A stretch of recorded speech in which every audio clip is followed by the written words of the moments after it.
Good morning everyone at nakikita niyo sa yung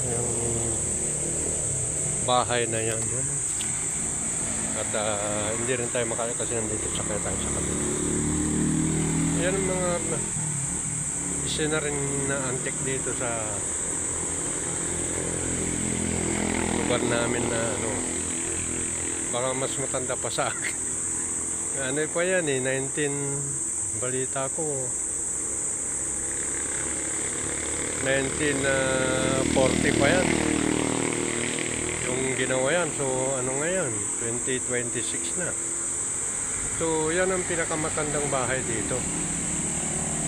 Yung kapitbahay niya pero na renovate na yung sa loob. So yan ang makikita focus lang tayo. Yung may-ari niyan dati yung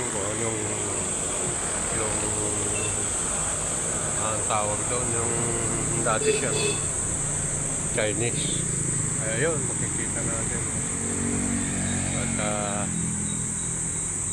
napakaganda. Ang ganyan ba nakakatay mo matibay yan. Ilang bagyo ng dinaanan yan, ganun pa rin yung ulo. So once again, magandang umaga po sa inyo lahat. At nakita niyo yung antik na bahay. Ayan, at hindi ko nabanggitin kung sino may-ari. Alam ko, kilala ko yung mga tao na yan. Kaya good morning at po nagustuhan niyo yung mga content natin.